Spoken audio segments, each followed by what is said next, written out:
GHMC 3 భాగాలైంది. GHMC Malkajgiri corporation, Cyberabad corporation గా రూపాంతరం చెందాయి. 3 కార్పొరేషన్లు 12 జోన్లు 60 సర్కిళ్లతో సరికొత్తగా దూసుకెళ్లబోతున్నాయి. 3 కార్పొరేషన్లకు 3 ఐఏఎస్ అధికారులు ఛార్జ్ తీసుకున్నారు. 3 కార్పొరేషన్లకు సంబంధించి ప్రత్యేక అధికారిగా సీనియర్ ఐఏఎస్ అధికారి జయేష్ రంజన్ ను నియమించారు. ఫుల్ డీటెయిల్స్ ను మా ప్రతినిధి ఆర్కే అందిస్తారు.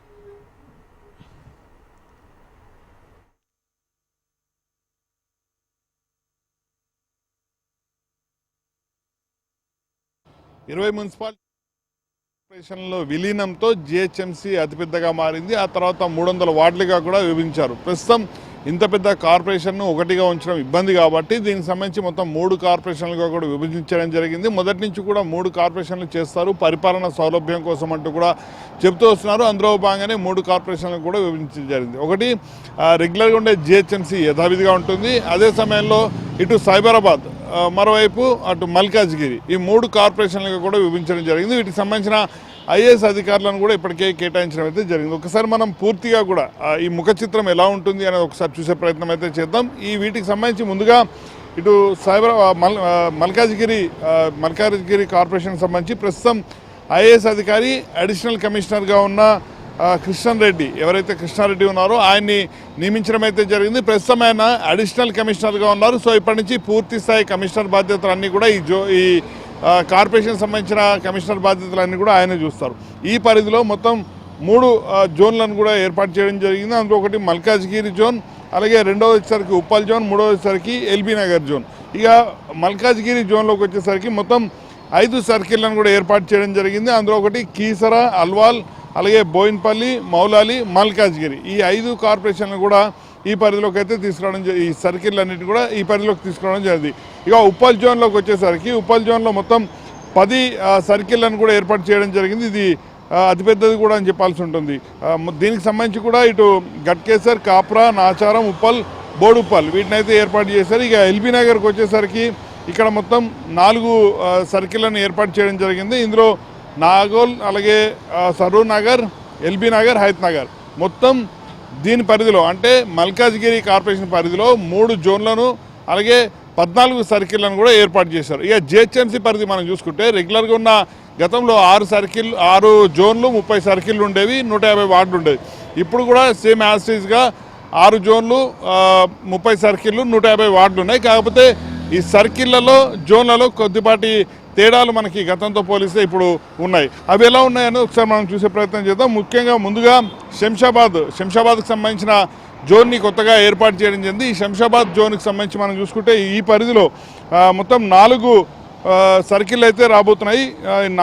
4 సర్కిల్కి సంబంధించి ఇటు ఆదిబట్ల, బడంగ్పేట్, జల్పల్లి, శంషాబాద్, ఈ 4 సర్కిల్ కూడా శంషాబాద్ జోన్ పరిధిలోకి వస్తాయి. ఇక రాజేంద్ర నగర్ జోన్ పరిధి మనం చూసుకుంటే ఇక్కడ మనకి రాజేంద్ర నగర్, అత్తాపూర్, బహదూర్పుర, ఫలక్నుమా, చాంద్రాయణగుట్ట, జంగంపేట, అంటే ఓల్డ్ సిటీకి సంబంధించిన ఓట్ బ్యాంక్ ఎక్కువ ఎక్కడ ఉంటుందో ఆ సర్కిల్స్ అన్నీ కూడా మనకి ఇక్కడైతే కవర్ అవ్వడం జరిగాయి. సో చార్మినార్కి సంబంధించి మనం చూసుకుంటే సంతోష్ నగర్, యాకుత్పుర, మలక్పేట్, చార్మినార్, మూసారంబాగ్, ఇవన్నీ కూడా ఈ సర్కిల్స్ అన్నీ కూడా ఇందులో మెన్షన్ చేయబడడం జరిగింది. అలాగే గోల్కొండ పరిధి మనం తీసుకుంటే గోల్కొండకు సంబంధించి కూడా ఇటు గోషామహల్, ఇక్కడ హిందూ ఓట్ బ్యాంక్ కూడా చాలా ఎక్కువగా ఉంటుంది. సో గోషామహల్, కార్వాన్, గోల్కొండ, మెహదీపట్నం, మాసప్ ట్యాంక్, ఇవి ఈ సర్కిల్స్ అన్నీ కూడా ఈ గోల్కొండ పరిధిలోకి అయితే రాబోతున్నాయి. గోల్కొండ కూడా కొత్తగా ఏర్పడిన జోన్ అని చెప్పాల్సి ఉంటుంది. సో ఖైరతాబాద్ జోన్కి వచ్చేసరికి ఇది పాత జోనే. సో ఇందులో స్వల్పపాటి మార్పులు అయితే చోటు చేసుకున్నాయి. ఖైరతాబాద్ జోన్లోకి వచ్చేసరికి ఇటు ఖైరతాబాద్, జూబ్లీహిల్స్, బోరమండ, యూసఫ్గూడ, అమీర్పేట్, ఇవి ఈ సర్కిల్స్ అన్నీ కూడా ఖైరతాబాద్ జోన్ పరిధిలోకి వస్తాయి. ఇక సికింద్రాబాద్ జోన్ పరిధి మనం చూసుకుంటే గతంలో కూడా సికింద్రాబాద్ జోన్ ఉండేది, ఇప్పుడు కూడా సికింద్రాబాద్ జోను, దీనికి సంబంధించి కూడా రవికిరణ్ ఇన్ఛార్జ్గా ఉంటారు, గతంలో కూడా ఆయనే ఉన్నారు. సో ఈ జోన్ పరిధిలోకి వచ్చే సర్కిల్ని మనం చూసుకుంటే కవాడిగూడ, ముషీరాబాద్, అంబర్పేట్, తార్నాక, మెట్టుగూడ అనేది వాస్తవానికి ఉప్పల్లోని కొంత పార్ట్. సో ఇవన్నీ కూడా ఈసారి ఈ జోన్లో అయితే కలవడం జరిగింది. సో ఇక్కడ వరకు కూడా మనం జిహెచ్ఎంసీకి సంబంధించిన పూర్తి కార్పొరేషన్ చూడడం జరిగింది. ఇక సైబరాబాద్ కార్పొరేషన్కి సంబంధించి మనం చూసుకుంటే ఈ కార్పొరేషన్ కొత్తగా ఏర్పడడం జరిగింది. సో దీనికి సంబంధించిన మనం చూసుకుంటే మొత్తం 3 జోన్లు ఇక్కడ కూడా ఉన్నాయి. అవి షేర్లింగంపల్లి, కూకట్పల్లి, అలాగే కుత్బుల్లాపూర్. ఈ 3 జోన్లు కూడా ఏర్పడడం జరిగింది. షేర్లింగంపల్లికి వచ్చేసరికి మనం చూసుకుంటే నార్సింగి, పడంచెరువు, అమీన్పూర్, మియాపూర్, షేర్లింగంపల్లి ఇవన్నీ కూడా ఈ సర్కిల్స్ అన్నీ కూడా షేర్లింగంపల్లి జోన్ పరిధిలోకి వస్తాయి.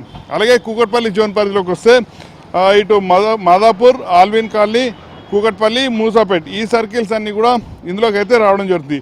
కుత్బుల్లాపూర్ జోన్ పరిధి మనం చూసుకుంటే చింతల్, జీడిమెట్ల, కొంపల్లి, గాజుల రామారం, నిజాంపేట్, దుండిగల్, మేడ్చల్ ఈ సర్కిల్స్ అన్నీ కూడా ఈ కుత్బుల్లాపూర్ జోన్ పరిధిలోకి అయితే వస్తాయి.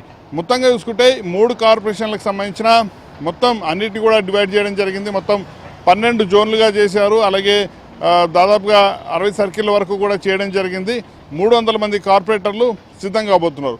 వీటిలో 74 మంది కార్పొరేటర్లు, 74 వార్డులు అనేది మల్కాజ్గిరి పరిధిలో ఏర్పాటు చేయడం జరిగింది. ఇక మిగతా జోన్లకు వచ్చేసరికి అంటే జిహెచ్ఎంసీ పరిధిలో యథావిధిగా 150 వార్డులు ఉంటాయి. మల్కాజ్గిరి పరిధికి వచ్చేసరికి 74 వార్డులు ఉంటాయి. సైబరాబాద్ పరిధికి వచ్చేసరికి 76 వార్డులు అయితే ఉంటాయి. సో మొత్తం 150 300 వార్డులు 3 కార్పొరేషన్లు కూడా ఏర్పాటు చేయడం జరిగింది. వీటికి సంబంధించిన ఐఏఎస్ అధికారులుగా ఇప్పటికే సృజననేమో సైబరాబాద్ పరిధిలో ఛార్జ్ తీసుకున్నారు. అలాగే కర్నర్ని యథావిధిగా జిహెచ్ఎంసీలో కొనసాగిస్తున్నారు, ఆయన కూడా ఛార్జ్ తీసుకున్నారు. మరోవైపు కృష్ణారెడ్డి ఆయన మల్కాజ్గిరి పరిధిలోని జోన్కి ఆయన కార్పొరేషన్కి పూర్తిస్థాయి ఇన్ఛార్జిగా కూడా కమిషనర్గా కూడా ఉండబోతున్నారు కాబట్టి ఆయన కూడా ఛార్జ్ ఇప్పటికే తీసుకున్నారు. సో ఈ 3 కార్పొరేషన్లకు సంబంధించిన మొత్తం ప్రత్యేక పాలనాధికారి జయేష్ రంజన్ కూడా ఆయన కూడా బాధ్యతలు అయితే తీసుకోవడం జరిగింది. సో ఎక్కడ ఎలాంటి ఇబ్బందులు లేకుండా పూర్తి స్థాయిలో వ్యవస్థ సక్రమంగా సాగే విధంగా కూడా అన్ని ఏర్పాట్లు చేస్తున్నామని, అలాగే అన్నిటిని కూడా బ్యాలెన్స్ చేసుకుంటూ ముందుకు వెళ్తున్నామంటూ కూడా జయేష్ రంజన్ కూడా చెప్పిన పరిస్థితి కనిపిస్తుంది. ఏదేమైనా కూడా జిహెచ్ఎంసీ ఒకప్పుడు ఎంసీహెచ్గా ఉంది, ఆ తర్వాత జిహెచ్ఎంసీ మారింది. జిహెచ్ఎంసీ నుంచి 300 వార్డులుగా మారి 3 కార్పొరేషన్లుగా కూడా డెవలప్ అయితే చెందడం జరిగింది. సో ఇది మొత్తం 3 కార్పొరేషన్లకు సంబంధించిన పూర్తి డీటెయిల్స్. వీడియో జర్నలిస్ట్ వీరబాబుతో ఆర్కేహెచ్ఎం టీవీ